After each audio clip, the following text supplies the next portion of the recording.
Today we're going to be reading The Boy Who Loved Words. We're going to do a shared reading of this book by Cedar. So I need group 1,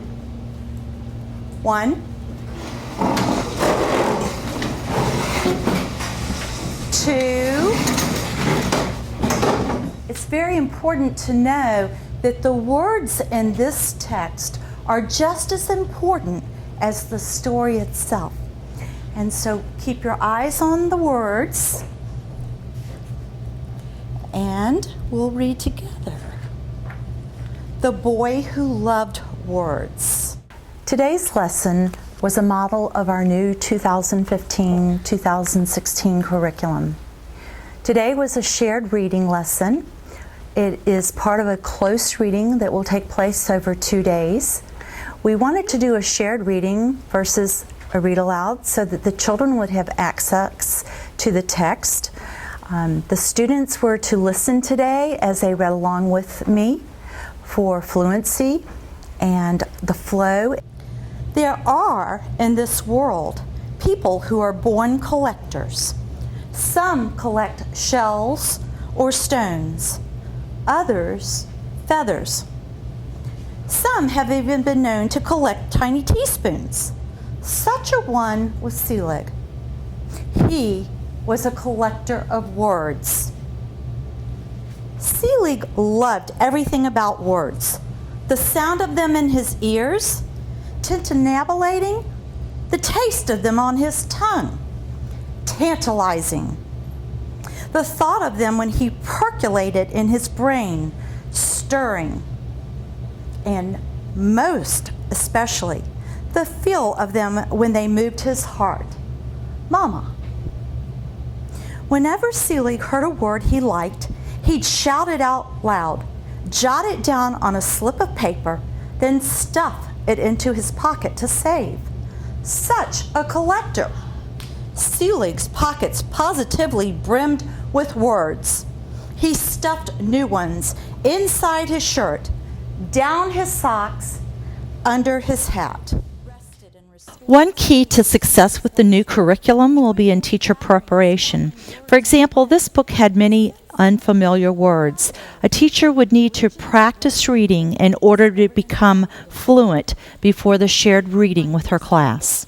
If one day, while you are thinking or writing or simply speaking, the perfect word just seems to come to you. If so, you'll know Cedar is near. And on special days, if you feel like humming or suddenly bursting into song, you'll know that melody is with him. Upon my word, you may say, how lucky I am. Okay, boys and girls, let's take a look at our learning target for today. Today we started with the shared reading, and then we moved to the learning target where the children dissected the target so that they would know their expectations for learning. For me? I can determine the central message of the text. I can determine the central message of the text. Now, who can raise their hand and tell me what they think is the key word or key? I think I see 2 key words in there. Asia? Determine the central message. Okay, determine is what we're going to do, and central message is what we want to do. So what we're going to do when I send you back to your seats is you're going to get some text. It's not going to look just like the book did because they're excerpts. That means they're small sections of text. And what you're going to be doing is you're going to be reading independently to continue to look for the central message or the gist of what that section is about. So as we've done in the past with close reading, when you read today independently, you're going to read each section, and there are 5 sections today. Then you will stop. You will write down the gist. and attach it to that page. I want you to keep in mind also that as you're going through it, there's going to be a lot of unknown words today. I think you heard a lot in the story. So if you get to a word that you don't know, that's unfamiliar, we're going to put a V over top of the word. Because in days coming up soon, we're going to have a vocabulary lesson with all of those rich, luscious words, okay? And so today you'll identify those by a V. You'll write your gist on your sticky note. And remember that you are looking for, in a short, brief sentence, what is this section about?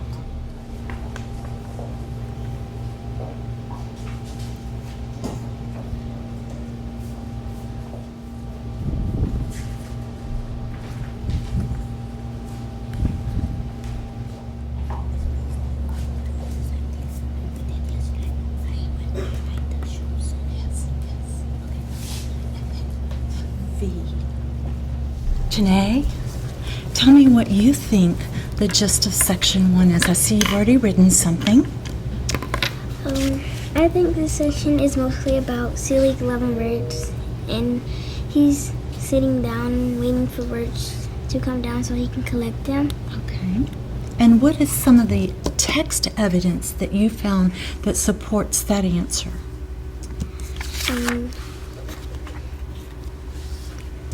Such as one was Selig.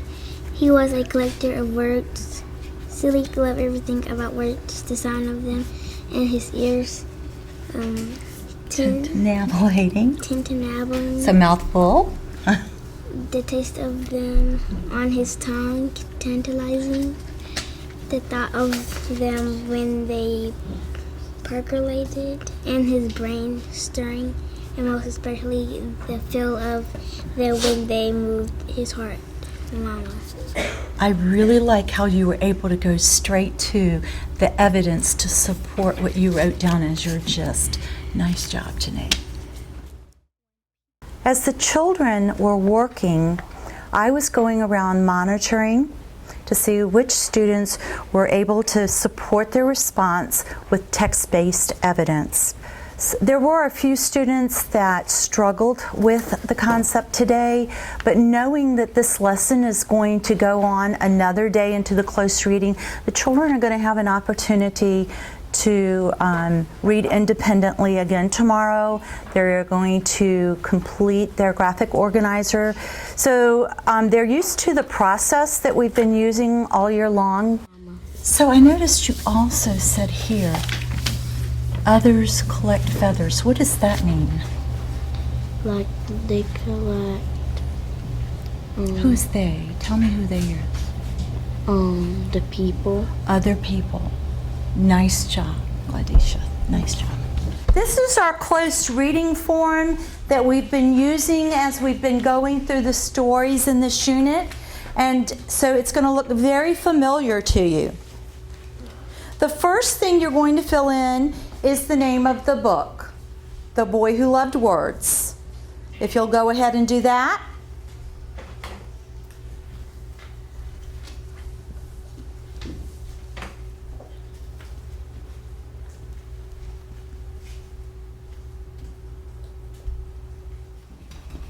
And then we're going to move to the next section that says capturing the gist of a story. So we're right here.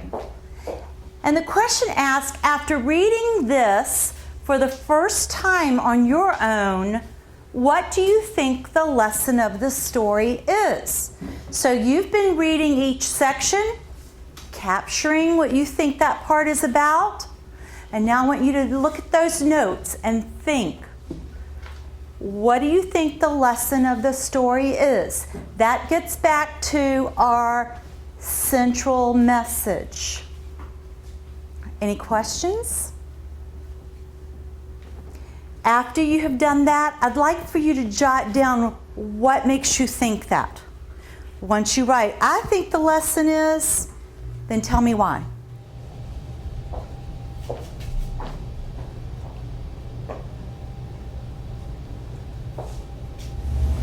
Tell me what you think the lesson is. I think the lesson is to share your words. Okay. And now, if you had to explain to me, tell me why. Seelig shared his words with his town. He did share his words with his town. And what was the outcome of that? By him sharing those words, what happened? Everyone was happy. Okay, nice explanation. Now if you'll just write that down. And we're going to take some time to think, pair, share. So you've already been partnered up. I want you to share with your partner what you think the lesson of the story is. Keeping in mind that as long as you have evidence to support it, your thinking might be different from someone else's. I think the gist of the story is it's okay to be yourself.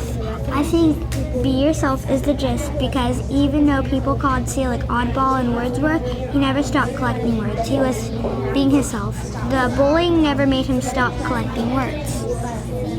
What do you think your gist was in the story? I think that he wanted to share his words no matter what somebody said. Just like theirs, like when they called him oddball and stuff. Yeah, he was wanting to broadcast them.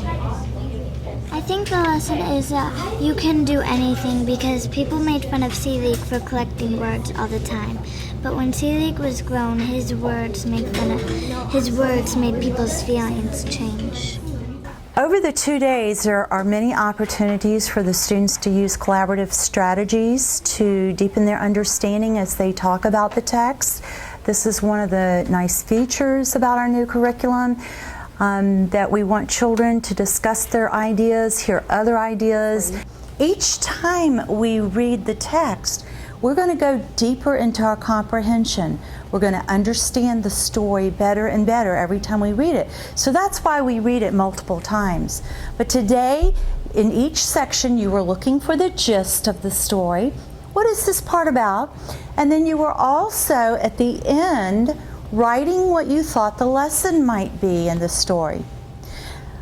When I come back tomorrow, we are going to be doing another reading of the story, and we'll fill in a chart that we've done before, and then we'll revisit our lesson to see if we still feel that way, because each time we're going to see more things in the story about Seelig. Now, you had a discussion with your Think, Pair, Share partner about some of the ideas that you thought so far the lesson might be about, and I listened in and you got to share with everyone, but if you will share something that you or your partner thought today about the lesson in the story. My partner thought that if he get bullied, it's still okay to collect words because they called him oddball and kept calling him names, but it still didn't stop him from collecting words. We're going to take this back to our desk. This is your exit ticket for today. So there's a two-part question on this. Both parts are multiple choice. You'll read after you put your name and the date.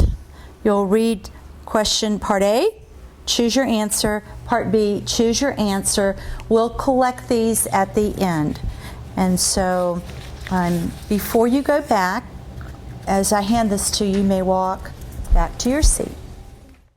Each day, as a teacher, I would like to know before tomorrow's lesson, where is my students thinking and what progress they're making. So I had an exit card at the end of the lesson where students were able to respond to a two-part multiple choice, which is mimics the FSA. After 2 days of close reading with the text, the students will go back into the text and do some vocabulary word.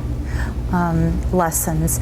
So this is a great text to support all of the rich vocabulary that the children were hearing today and getting engaged with.